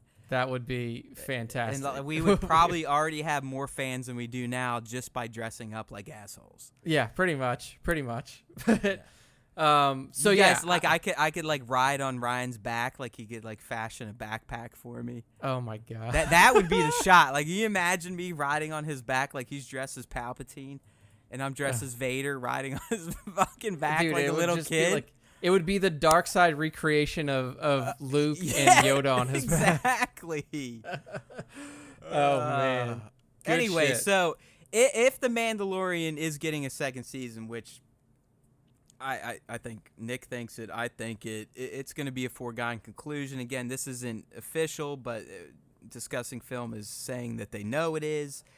Either way, if this goes down, Mando Season 2 is going to begin production next summer, and then it's going to hit Disney Plus fall 2021, which honestly makes complete sense because you got to figure we're going to get Season 1 2019. We'll probably get Cassie in 2020, and then we'll be ready for Mando Season 2 2021. Absolutely. And that, this can actually, Matt, depending on where you want to go next, this could segue us into our final discussion of the night. We're doing all right on time, so I do want to spend a brief 3 minutes on the mega spoiler bomb. But yeah, you're right. We're eventually going to get into, we've got the roadmap now from Disney, and it sucks. But we're going to talk about that. But as I said, real quickly, we're not going to spend a ton of time on this because Nick and I both feel like we need to take some bleach, drink it, and then we also need to take some pins and stick them into our eyes for what we've seen. Yep. But the homeboy over at Making Star Wars dropped some insane speculation spoilers for the Rise of Skywalker in between not in between, focusing on the climax. Yeah, the final fight. So and all I really want to say, and we'll see if this even turns into a discussion, but it's heavy shit. I honestly, I looked at it because I run a site called Star Wars Time. I do a podcast about Star Wars, so I feel like I'm almost obligated to. After I saw it, I wanted to delete my eyes. I wanted to scrub my brain because I do believe it's legit. The thing I kind of want to position it as is I believe it's very similar to some of the theories Nick and I proposed for the Palpatine speculation cast. It heavily revolves around him possessing people, passing his essence, and his end game of controlling Kylo Ren. Yeah. So we did, like you said, Matt. We said all that. We said it all. We didn't quite know how it would get there, and I feel like this spoiler kind of lays that groundwork for you. Yeah, so we're not going to go into any details, but if you do want to read it, it's a very brief post, but it essentially tells you exactly what's going to happen in this fight. If you're into spoilers, have at it, because this is some juicy shit. Yeah. It also loops in the whole Matt Smith mystery. Yeah, which to me makes it even more valid. So, we're going to leave it at that. Let's just say Nick and I have definitely touched heavily on the themes that are expressed in these spoiler speculations. I just believe this is probably the actual way it's going to happen. So, I hate myself for finding it. Nick hates me for sharing telling it. me to read it. Yeah, and telling him to read it.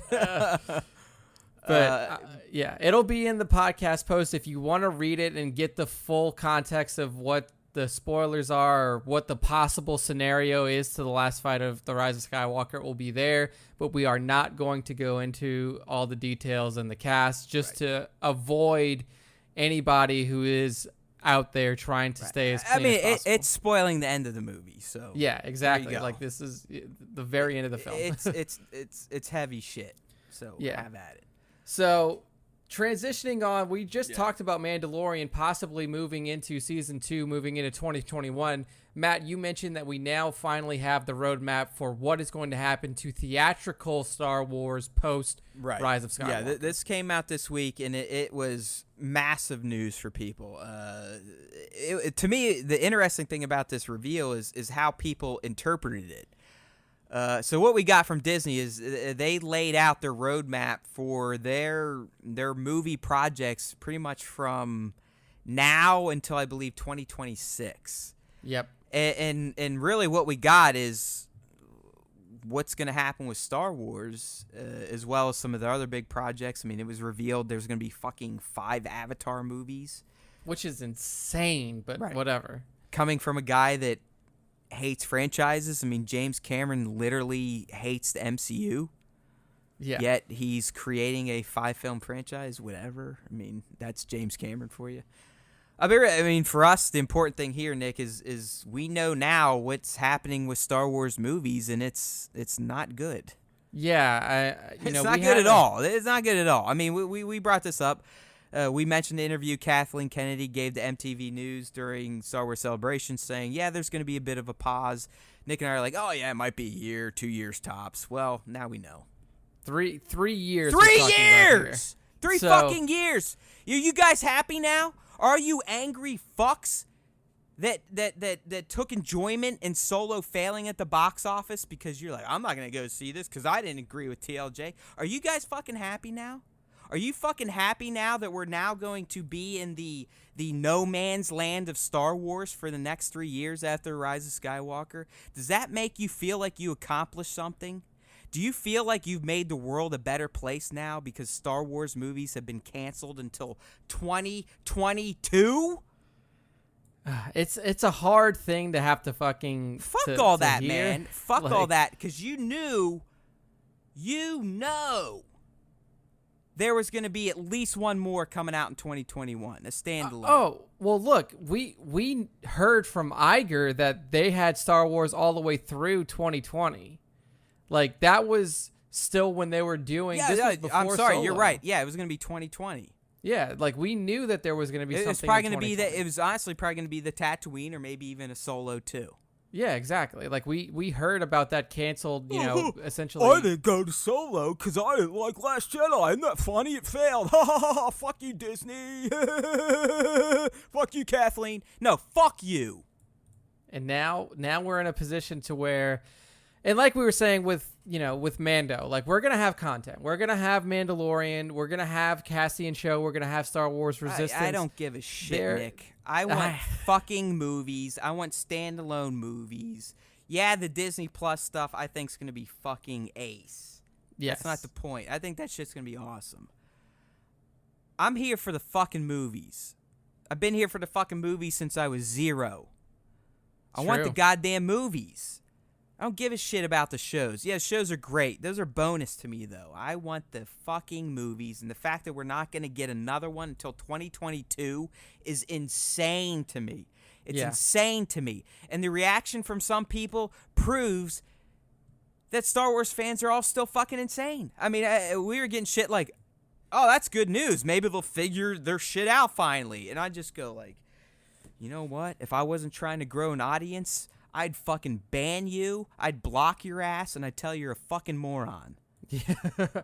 And I mean, I've seen people out there saying that, they're going to run it into the ground even more. Like, I don't understand the mindset of these people out there. Hey, dummies, did you guys ever hear of something called the MCU that put out 22 fucking movies in 11 years?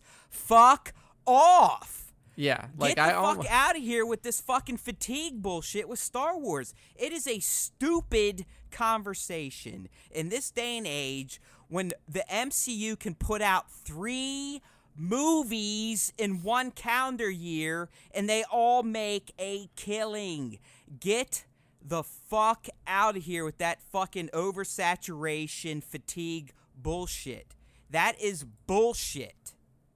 Now, I will say this. What I'm excited for, and look, the 3-year layoff is going to suck, but Matt and I are going to be here on StarWarsTime.net through the whole thing. So you don't have to worry about that. We may call it Avatar time at this point. Yeah, I know. So let's just run through the slate so you guys will know what we're by the way, at. I mean, I left everything out outside of Star Wars and Avatar because these are their big holiday releases, but they also revealed that Indy 5's coming out. And, yep.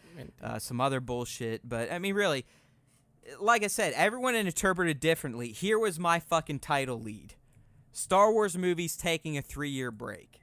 That's how I took it. Some people are like, oh, hey, we're getting more Star Wars movies. Now we know the dates. Hey, fuck you. What are you getting excited about? What do you mean we're getting... Everyone knows we're getting more Star Wars movies. I mean, you got to be a moron to think that that's news. The news to me was that they're taking a 3-year-long-ass break. Yeah. So we have Rise of Skywalker, December 2019. December 2020... Jerk off season. Like, you might as well stick your thumb up your ass in December because Disney ain't putting shit out. Yeah, nothing that year. Then we have Avatar 2 slated for... Why? You're probably going like, well, Matt, why is Disney so important? By the way, they own everything. Yeah, they literally now own everything. Why do you think they're dictating the Avatar release cadence? Because they fucking own it now. Yeah, they own Avatar. They own fucking every Fox Marvel property that was out there. The only thing that they don't own is DC. The December box office from now until the end of time. Yeah, until they decide to not make movies anymore, Disney owns it. So Avatar 2, 2021. The first new Star Wars, December 2022. We don't have confirmation whether this is going to be Ryan or this is going to be DB and David. Let's riff on this now, Nick. What are we getting here? Are these Ryans or DBs? To me, Ryan was announced first. Ryan was announced before TLJ came out. And they love him. They love him. The fans may hate him. Kathleen loves him. Everyone else, the studio loved him. Yeah, everybody loved to work with him. Even the actors, actresses, everybody involved loved Ryan. And I think it's going to be him. Mark, yeah. I don't know. Mark put out a nice tweet to Ryan or tweet around TLJ recently. I saw something out of his Twitter. But so I said that I was kind of excited here. He didn't Photoshop Leia and Han and... He did not do that. Mando into it? He did not do that. But... Thanks, Mark. what I'm excited about here is that, people seem to be, they seem to be, for some reason, wanting something new out of Star Wars that isn't centered around the storyline that we already know. So we essentially have 10, almost 11 movies out now that are all centered around one storyline. The Skywalker saga, even the 2 standalone films that came out were still related to the Skywalker saga in a way. Rogue One, Solo. Solo, I would argue, purposely avoided. I would personally not include Solo in that saga. Rogue One, 100%. Yeah. Well, established canon, I'll put it that way. Because, having Maul come in with the crime syndicates, having Han Solo as your main character. Yeah, true enough. So, I mean, it does fit in. I don't know if it's Skywalker saga-ish. I mean, you could also make the same argument for Rogue One. Yeah. So what I think is going to happen here is this is Disney's relaunch of Star Wars. This is their relaunching of the franchise to say, look, we are now moving away from the Skywalkers. We've told fantastic stories that wrapped up with Episode 9, and we already know that Ryan's trilogy is going to be completely disconnected from that. So this is their time to say, this is Star Wars now. New people, possibly new locations, new power, new everything. So anything that you knew previously is gone now. So knowing what you know about nut jobs, do you think it's smart leading with Ryan stuff? I think 2022 was such a long layoff that... Oh, man, come on. I mean, I know. These people are like elephants. I mean, Star Wars fans, when they get pained, I mean, look at me in the prequels. I mean, we're talking 20-plus years. I know. And I'm still bitching about the shit. But I think that there's a couple of things that work here. Like we have been saying since TLJ came out and since the backlash started, Episode 9 could really turn that around completely. Like you mentioned previously, fucking everybody hated Empire Strikes Back when it came out originally. But then people fell in love with it once we finally got the ending in Return of the Jedi. They saw the value of that film. They saw how that storyline was needed to tell the story that was out there. That kind of reversal of perception around TLJ is still possible once Rise of Skywalker comes out. So I think that there could be a redemption in for Ryan. Also, having him run this is not that bad because regardless of what you think about the story that was told in The Last Jedi, the cinematography and the filmmaking of that movie was fantastic. It was so well done that if you allow him to take on a Star Wars project that is completely his own, with his own story, with his own characters, I think he's going to kill it. He's going to knock it out of the park. I do too, but and even my guy, the stunt guy, love him. I mean, he's a guy that talked me into go to Star Wars Celebration 2 dressed up like a Jedi asshole. He still, to this day, thinks Rian Johnson's a bozo, thinks his work is garbage, and has literally said to me the reason they're doing this release cadence is so they can reevaluate and readjust Ryan's story if it sucks in between movies. Wow. And I think that is going to be the mindset of everyone that disliked TLJ. And that's why I asked you, do you think it's safe to lead with Ryan? I think it is because he's so goddamn polarizing to the morons. And sorry, guys, but I don't buy into your hate for Ryan's work. I think it's nonsense. Yeah, I mean, it's one thing to, disagree with storylines that were told. And exactly. Don't like something, but people literally take it to the next level with Ryan, and it's odd. Yeah, so... If you're not willing to do it with George, then you don't have the right to do it with Ryan. But here's the thing that I want to point out is, there will literally be nothing for them to hate within this trilogy other than Ryan himself. And if that's what they're going to focus on, then, That's my point, brother. That's how ridiculous some fans are now. I mean, that's all I'm saying is yeah, I mean, they're I mean, like other aspects or even politics in life, you will not convince people with TLJ. It's that polarizing of a movie now that those that hated it will always hate it, and they will hate him for the rest of their lives. Yeah, I mean, you're right. So They will never think he can do anything Star Wars righteousness. I'm telling you.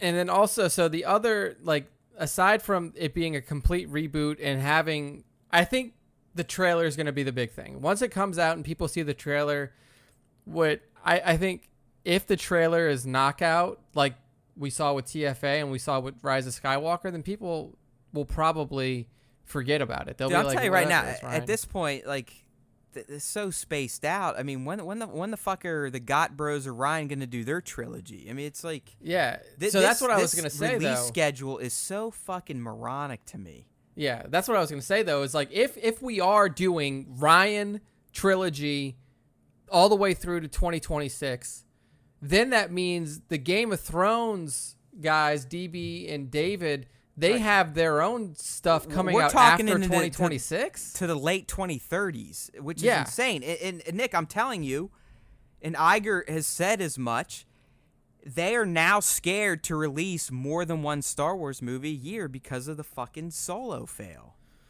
Yeah, I mean, and that's why they're taking this 2-year time jump and subbing avatars in the odd years. Yeah, but what I would like to see, though, is if they, I mean, they're never going to not, the avatars are going to be there. So, but what I want to see is if Ryan's first movie, if this is Ryan, we don't know if it's Ryan. We're speculating that it's Ryan because he was the first one announced. But if it's Ryan first, and say Star Wars, whatever, 2022 comes out and it fucking kills, what do they do? Because they can adjust from there. They ain't bumping Avatar 3 from their December spot. I mean, dude, this is set in stone. Disney, I mean, listen, they've already shown us they will not move a December movie, right? Yeah, even if it's Mary fucking Poppins. Exactly, Nick. I mean, Iger said as much. I did not delay Solo when I probably should have because of Mary fucking Poppins. Yeah. Mary owned the December release. Solo wasn't getting it. And that's where they fucked up. And it's mind-boggling to me that they're going to let that one movie based on shitty decision-making and troll bullshit, they're now going to stick to this nonsense schedule, in my opinion, for Star Wars movie rollout. I think this is a fucking travesty. Yeah. This is a travesty. I feel like we're right back in 2005 where we don't know when anything's coming out again. Yes, we have dates, but whatever. This is bullshit. Yeah, I mean, I'm sorry. I'm probably angrier than some of you other people, but this to me is happy horse shit. It's a response to nonsense. It's a response to greediness on their part and a response to shitheads. No, yeah, I mean, you're 100% right. All of this has come down because of bad decision making. You cannot tell me, you absolutely cannot tell me that there's such thing as Star Wars fatigue when you can literally start a 22 film saga with fucking Iron Man. I mean, everyone, these days you think Iron Man is fantastic. Go back to 2000 or 2007, 2008 when they announced Iron Man's coming out and tell me you didn't roll your fucking eyes. Iron Man? Are you kidding me?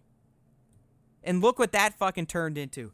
Literally, we had an MCU in March, an MCU in April, and now we're going to have a fucking MCU in July. That close together, and they've all fucking... I mean, Endgame, in my opinion, is going to knock down Avatar. It's already taken out Titanic. I mean, it's on an insane money-making run. Yep. Captain Marvel made a fucking ton of money. Far From Home's going to make a ton of money.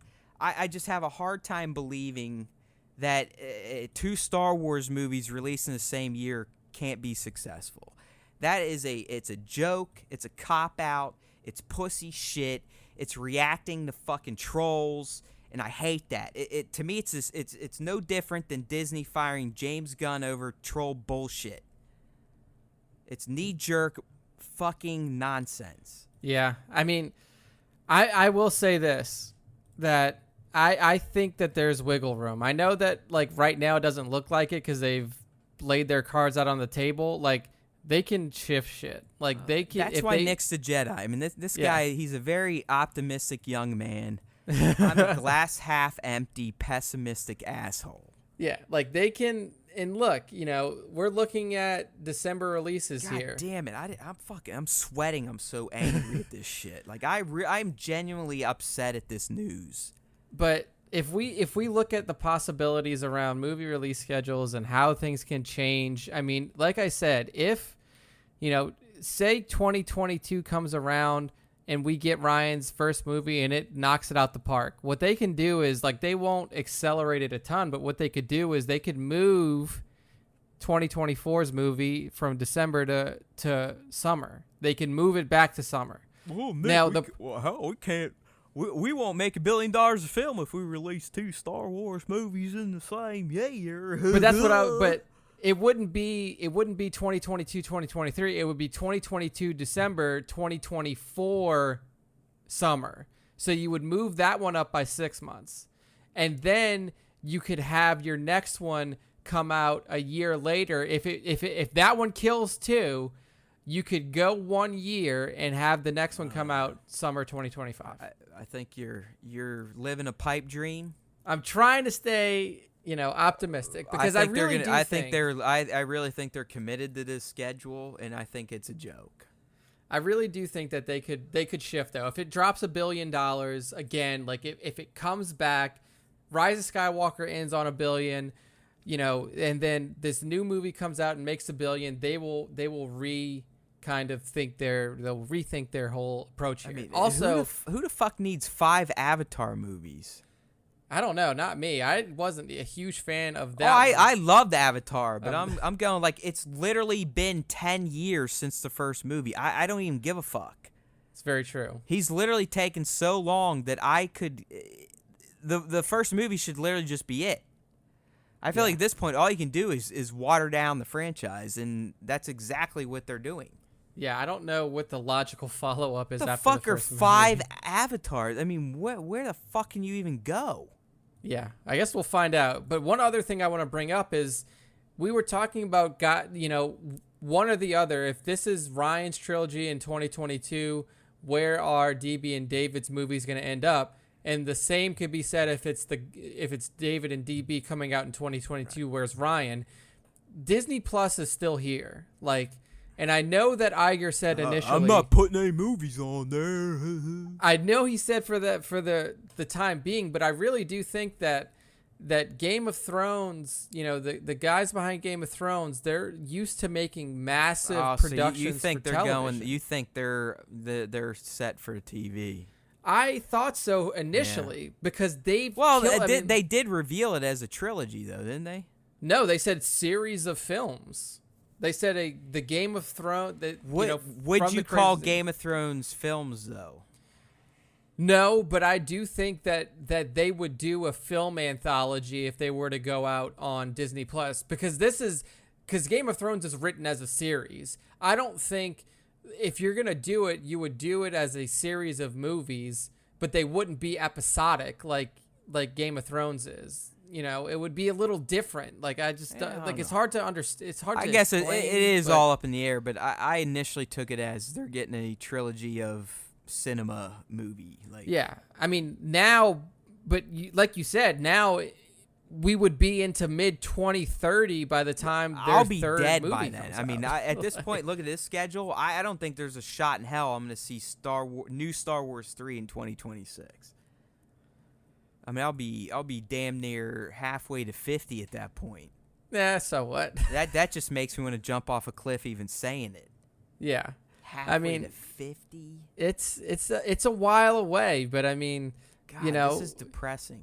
I don't know how any Star Wars fan took this news positively this week. I don't. And there was a lot of people like, hey, yay, more Star Wars movies coming out. Well, no shit. You really think Disney's going to spend $4 billion and just stop after making 5 movies? Yeah. What are you, a fucking moron? So the only thing that I don't want to happen here is that Star Wars becomes the Disney Plus thing. No, don't do it. No, you're right. No. I mean, Star Wars deserves the theater. Yeah. I'll give you Mando. I'll give you casting. Great. Those make perfect sense for movies. That's it. I want real. I'm sorry, that makes sense for a TV series. I want fucking movies. That's why we all got into it in the first place. Not because of TV shows, not because of holiday specials, not because of animated holiday specials. Those all came. Disney Plus all came because of the fucking movies. Yeah. Right? So, everything we talk about Star Wars came from live action 1970s, early 80s, old school cinematography made movies. Yeah. So the way that I'm looking at this right now is that we'll have one of the trilogies come out in the theater, and I really do think that, and I don't want to see it like, I don't want to see it play out like that, but I really do think that David and DB stuff's going to end up going to Disney Plus. And whether that be as a series of movies or as they're doing with the last season of Game of Thrones. I mean, Iger will probably have to die for them to be movies on Disney Plus. Yeah. I mean, he was very upfront and open about, no, we have zero plans for that. Yes, that could all be fucking CEO speak. But I do believe they're going to reserve Disney Plus for long-form television. Yeah. And here's the thing, though. If this is split like this, and both of these guys, if Ryan's trilogy and then DB and David's series are both going to be theatrical releases, then we're not going to find out about one of them until probably 2025. Oh, my God. Just kill me now. I can't even comprehend what we're talking about. We're literally talking about not having another Star Wars movie for 3 fucking years. I know. It's odd to just contemplate that, considering... I mean, since 2015, we've at least had a Star Wars movie every year for 4 years straight. Yeah. You could say we've been spoiled, but in this day and age, I don't think we should have to wait 3 ass years. That's insane to me, man. I mean, that is... It's mind-boggling. Yeah. That we've got to this point, and I do believe 100% it's backlash from TLJ and Solo, and that makes me sick. Yeah. That they would bend the knee to fuck offs and bad business decisions. I mean, give me a break, Disney. You still made money on the fucking movie. Write it off as a blunder. Don't change your goddamn strategies. I mean, fuck. Really? Are we really kowtowing to social media fucks now? I don't know, Billion, man. trillion-dollar companies kowtowing the bullshit? I mean, fuck you. Fuck you, Bob. Fuck you, Kathy. Fuck everyone. Whoever was in this high-level meeting at Lucasfilm and Disney, you all suck. Yeah, it's going to be a tough 3 years, but we'll hang in there. We'll have content. We'll have Disney Plus. And when Nick's using we, he's talking about the little mouse in his pocket, because I honestly don't know if I'm going to be able to make it. Matt's going to be on a 3-year bender. Right. We'll have the podcast. He'll be incoherent. Yeah, we may have to fucking delete the site and everything, because I don't know if I can support being a Star Wars fan with a 3-year absence. In my mind, only due to negative fan reaction and bad business decisions. Yeah. But to me, again, fuck the fan reaction. That's bullshit. Bad business decision, you still made money. You didn't make as much money. Get over yourself. Yeah. Get over yourself, Disney. I mean, Star Wars movies should make $1 billion, but they're not a fucking ATM. They're not a license to print money. You might not make as much as you think every now and then. Yeah. But you lost that money because you were greedy dumb fucks. You weren't reading the tea leaves. And for some reason, you thought Mary Poppins would be a bigger draw than a Star Wars movie. I mean, we were saying for Eat my months, asshole. For months leading up to Solo, like, why haven't they... Why? Yeah, I know, right? We're like, why? This? And when we found out why, it was just like, you know what? There really are a bunch of fucking bozos running Disney. Yeah, it was a bad move. Who the fuck sits there and goes, you know what? You know what, guys? You remember that movie we made way back in the fucking 50s or 60s? With this lady who floats on an umbrella. Let's make a modern sequel, and let's give it the Star Wars slot in December. Yeah, and look. Yeah, that makes sense, right? Yeah, they're going to make it. What did Mary Poppins make, Nick?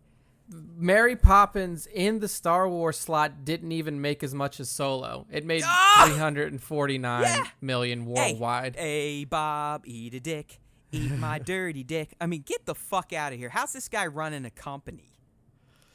I don't know, man. This is definitely not. Do I give a shit talking shit on all these people? No, because no one's going to listen to us anyways. I could fucking talk shit against anybody. No one's going to hear it. They're never going to give us a time of day anyways. I mean, what the fuck are we talking about? We sacrificed a Star Wars movie so Mary Poppins 2 could make $300 million?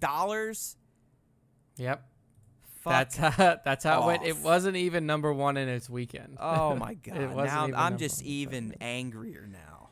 Yeah, it was. All right, man. Let's wrap it up. I've got so much fucking hate flowing through me right now. You could call me Darth Maul. Fuck. $300 million for Mary Poppins so Solo could die. Fuck. All right. Okay. All right. Okay. Yep.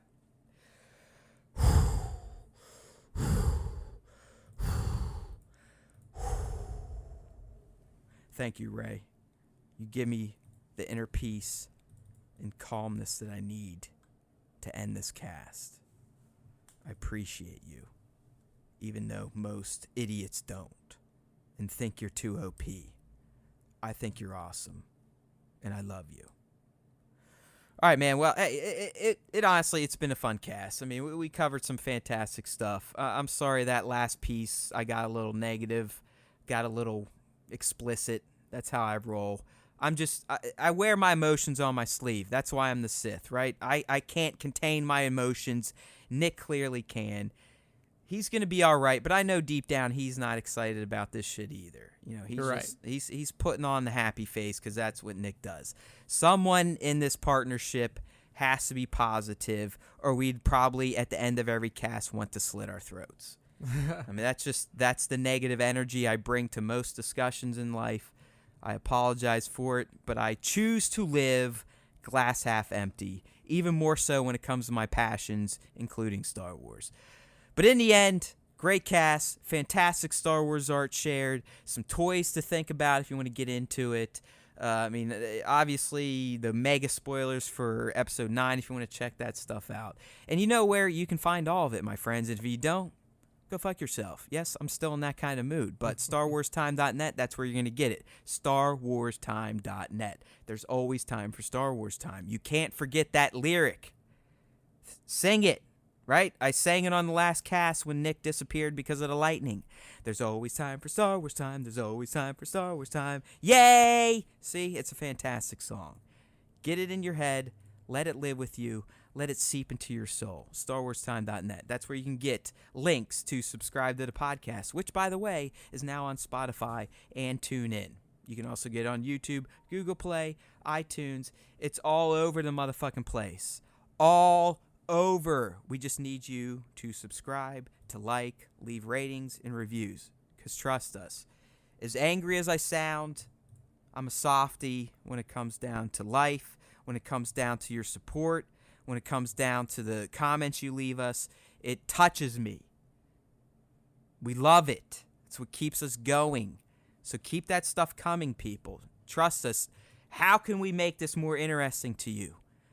We've gotten comments. You want to see our faces. We're going to think about that. I'm trying to sell Nick on it. We may have to start doing it. We may have to start showing the faces. We may have to start doing some YouTube live shit, maybe getting some comments going. If you guys think that's going to make things better and going to get you more into Star Wars time, let us know. We are doing this for fun, but we're also doing it with a goal to kind of, get out there, make a name for ourselves. We want to be a destination that Star Wars fans want to come to. And we can only get there with your help and obviously with our content. So that's where you people come in. You can help us with the subs, with the likes, with the ratings, with the reviews. But more importantly, you can help us by telling us what is good, what is bad. Am I too much of an asshole? Do I swear too much? I mean, all that stuff comes into play. So let us know, all right? We love you, people. Until next time, May the Force be with you, always.